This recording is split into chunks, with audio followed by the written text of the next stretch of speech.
Welcome to the second episode in a Legendarium series called Life in a Medieval Village.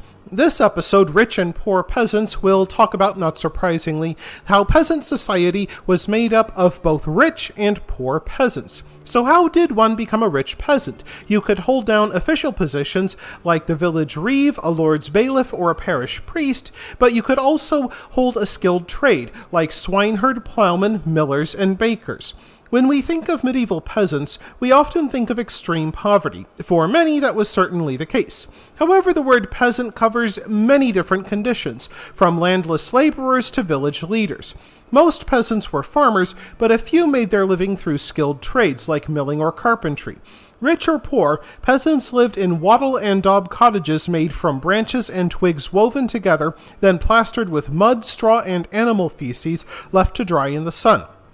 Outside, the peasant houses looked similar, but the inside told a very different story. At the bottom of the heap lay the landless laborer, a toiler who worked both the Lord's land and that of rich peasants. He and his family had a tiny cabin of crossed laths stuffed with grass. They slept on heaps of straw piled up on dirt floors. While they hung fleabane above their beds, it could at best reduce the amount of vermin and fleas who crawled over them. Rain and snow poured through their leaky roofs. With no chimney, their houses often filled with smoke from the fire and blanketed the walls with soot. For furniture, they might have a few stools and possibly a chair for the father. Too poor for the fees to chop wood in the Lord's forests, they had to pay the Lord of the Manor a wood penny and only collect timber that had already fallen on the ground, making for meager fires that barely brought the pot to boil. On the other hand, some peasants were quite well off. If you walked into one of their houses, you would have seen a giant bedstead upon wood plank floors where all the members of the family slept on hay pallets with woolen blankets. Since they could afford timber fees, they chopped stacks of wood to make for roaring fires in iron grates. Rich peasants' wives had dressers filled with collections of fine pottery and even French wine once the pan-European trade took off. Since they could afford to keep goats and pigs, they often had cheese or even pork sausages on the table, especially during winter. Clothes also set rich and poor peasants apart. Most peasants could afford a waistcoat tied up with leather braces, along with loose-fitting stockings, leather clogs, and straw hats for summer. But what really set peasants apart was their winter wear.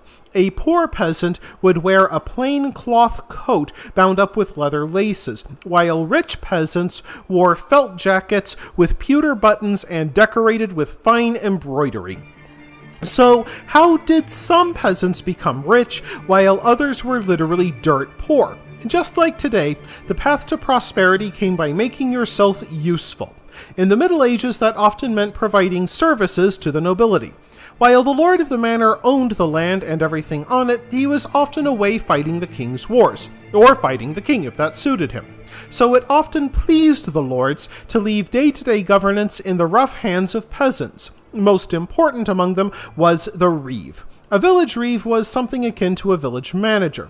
He was elected to the position by the other villagers and usually came from one of the richer families. A reeve took office on Michaelmas, September 29th, the start of the agricultural year in Peasant Society. The reeve made sure that all peasants who owed service to the Lord showed up to work the Lord's farms, called the demesne. The reeve also sold the food grown on the Lord's demesne and collected rents from the other villagers, who leased their personal strips from the Lord. He also kept track of peasant rents by marking a tally stick which he turned over to the Lord's clerk.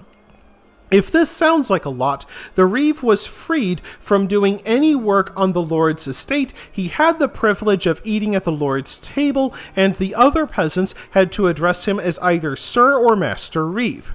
Many reeves could even use their positions to further enrich themselves. For honest reeves, that meant selling the Lord's produce for a very high price, which could bring them cash bounties. However, dishonest reeves would charge the peasants extra rent and then pocket the surplus while giving the regular rents over to the Lord. Of course, if the reeve made any mistakes, he would have to make up the shortfall out of his own pocket. Indeed, some peasants were so overwhelmed at the prospect of failing as reeve that they paid the other villagers not to make them reeve. Another village official of great importance was the court bailiff, who ran the village court. You generally became a bailiff by appointment from the Lord Steward, a lawyer who roamed the estate, making sure the peasants met their many obligations. Some ambitious peasant families bribed stewards to make their sons bailiffs, while some stewards appointed their illegitimate sons bailiffs. In that office, they collected fines and fees for the peasants using village buildings. If the royal sheriff was around, they might serve as court assistants. Like the reeve, some bailiffs used their power to squeeze cash from the peasants. Peasant villages often voted strips of land to families based on their need. With that in mind, peasants were expected to follow the six, or hedgerows, that separated the strips of land. Bailiffs would inspect the fields, make sure everyone was plowing their sides, and fine anyone caught going over the sick. Good bailiffs had little rest because peasants loved suing each other. They took each other to court over things as small as clipping leaves off the wrong side of the hedge. Wealthier peasants could afford lawyers, paying them in milk and cheese. Of course, bailiffs became legal experts presiding over so many cases, and they could even take the lord of the manor himself to court if they believed that the lord was violating their rights. Now, for those who lacked wealthy parents or connections to nobility, you could always gain wealth and status in other ways. If you were good with pigs and you didn't mind bad smells, you could always become a lord's swineherd. This meant you were in charge of making sure the lord's pigs stayed fat and well kept through the year, so they could become pork for the lord's table. Swineherds would be one of the few peasants paid in cash, and often get use of an extra strip of land as a fringe benefit. Another tradesman would be the Lord's plowman, who looked after, fittingly enough, the Lord's plow. Usually there was only one plow in the village, which belonged to the lord of the manor and was locked away in the church. The lord would appoint a plowman to do the constant maintenance and cleaning that the timber plow required. In return, the plowman got not only a salary, but oil with which to clean his shoes. Of course, if you wanted to make lots of money, you went into milling. During the medieval warm period of 1000 to 1300, grain growing became more common, which meant mills also became more common. However, watermills needed ponds, weirs, and leats to provide enough moving water to turn the millstones, and the millstones themselves had to be cut properly before use. So only the nobles could afford to build a mill, which they then rented out to millers. Of course, the miller intended to earn their money back and then some. Many millers stole flour, gouged their customers, and used scales weighted in their favor to bilk the peasants. Some peasants tried to grind their own flour in secret with querns. However, if they were caught, they would be fined and the corn confiscated. Small wonder that during the Peasants' Revolt of 1381, the peasants confiscated millstones and beat up the millers. While windmills were invented towards the end of the 1100s, the church reasoned that since the wind came from God, the church could charge the windmill operators an extra fee for using it. A baker would then take the flour after the miller was done with it. A baker, like a miller, paid the lord of the manor rent to use the village ovens. Under medieval law, bakers alone had the right to bake bread. In exchange for getting this right, bakers provided bread for the lord's table, sifting the best white flour for the nobles while leaving the black, bran-heavy bread for the peasants. While the peasants could try making it themselves, those caught trying to cheat the baker would be branded on the thumb. Small wonder that most people did go to the baker, who could charge whatever he wanted. Most bakers' fees were paid by barter, with peasants often selling produce. But some peasants were reduced to selling off prized family heirlooms, or even taking off their shirts and trousers to sell for bread. On top of that, some bakers stole the best flour for themselves and then filled the peasants' flour with dirt or ground acorns to hide the theft. One can only hope that a little bread actually got to the peasants by the time the miller and the baker were done with it.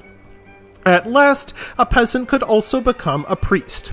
Priests held a special place in medieval society, conducting mass in the parishes, presiding over baptisms and weddings, and taking confession of sins. If educated, the priests taught selected students literacy. While peasants might admire their priest, they often resented the tithes paid to them, 1/10 of their harvest and butchered meat, kept in huge barns where it was divided 3 ways between the priest, the bishop, and, in theory, the poor. Not paying the tithe could mean risking your eternal soul. However, priests were important. They were often the only literate men in the village and doubled as village clerks, keeping records and serving as notaries. Any ambitious peasant family wanted to get at least one son snapped up by the church. If chosen by the village priest, a peasant boy might receive further education in a monastery.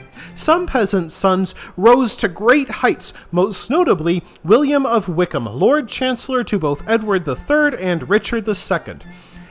William of Wykeham also founded Winchester College, which had a mandate to accept 80 boys of peasant background each year. It seems there were prospects for peasants in their small villages, but they often depended on one's skill set, a bit of luck, family connections, and a willingness to grind money out of other peasants. That wraps things up for this episode of The Legendarium. I hope you enjoyed it. If you like what you saw, press like. If you want to see more, press subscribe. And if you've got anything to say, let me know in the comments section. Thanks again for joining me, and I hope that you have a great rest of the day.